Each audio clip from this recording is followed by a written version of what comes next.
Dagen startet bare nydelig, uten problemer med nettet. Alt var bare helt nydelig. Vi tok denne, skal vi si, relativt bratte veien opp til The Hunger Railway, Sultjernbanen, Ferrocarril de Ambre. Det er en jernbanestrekning mellom Guadalupe og Villa Nueva de Serena, som ble, skal vi si at den ble ferdigstilt i 1959. Ja, det har aldri ligget spor på den, så det ble rett og slett en katastrofe det hele. De skrinla prosjektet, så det har aldri vært et eneste tog i Guadalupe. Her er litt av utsikten fra turen. Kan vel egentlig se campingplassen midt i bildet der, så dere skjønner jo hvor høyt det er. Ja, det er mange eiendommer som folk ikke bruker lenger, for det er så bratt og så utilgjengelig at, ja, flere av de står til salgs, og flere av de er til salgs uten at de egentlig står til salgs, for de har gitt opp. Altså, salgsskilten har duttet ned for 10-15 år siden, og så har de ikke blitt satt opp. Så hvis du har lyst til å kjøpe land i Extremadura, så er området rundt Guadalupe, der er det vanvittig mye til salgs. Men dette er jo veistandarden, så det er ikke så lett å komme seg fram. Midt i bildet nå så er Guadalupe synlig gjennom det som skulle ha blitt en bro for traktorer og ja, litt tyngre kjøretøy. Biler? Nei, det er ikke biler.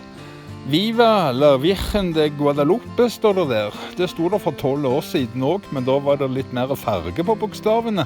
Kanskje de burde spraye de opp igjen. Det betyr altså lenge leve jomfruen fra Guadalupe. Det er en sånn svart Madonna det. Ganske spesielt. Hvis du tar turen til Guadalupe, så bør du egentlig gå inn i kloster og så være med på den omvisningen. Den koster ikke så mange euroen, og så se denne her besynderlige ritualet når de kysser på en ring som paven har donert til klosteret, som via en gulltråd er forbundet til denne. Altså det er bare overtro, det er bare så fjernt. Jeg kan ikke forstå at noen kan tro noe sånt, men det er litt fascinerende å se. Det blir som et slags absurd teater. Her er vi altså oppe på jernbanebroen til Guadalupe, og den har jo sett sine bedre dager da. Dette er, skal vi si, banedekke. Skinner har det jo aldri vært her da, men det ser jo temmelig nedslitt ut.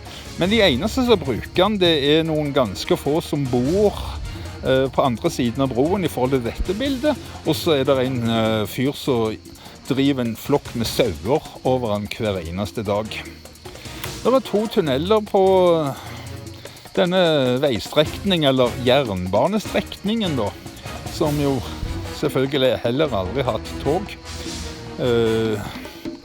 Ja. Her er en av de. I andre enden av tunnelen så vil du kunne se jernbanestasjonen i Guadalupe. Den har jo selvfølgelig aldri hatt en eneste betalende passasjer.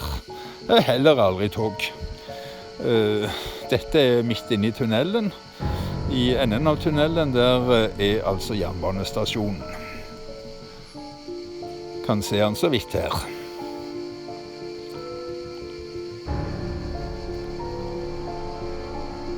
Ja, her er vi på perrongen foran jernbanestasjonen. Som dere ser så er det beregnet til å være 2 spor. Det har aldri vært en eneste reisende her, så snakker om mislykket prosjekt altså. Fra andre siden, tunnelen midt i bildet, jernbanestasjonen. Så ser dere utkanten av Guadalupe og parkhuset på jernbanestasjonen til høyre. Parkhuset nå midt i bildet, jernbanestasjonen til høyre i bildet.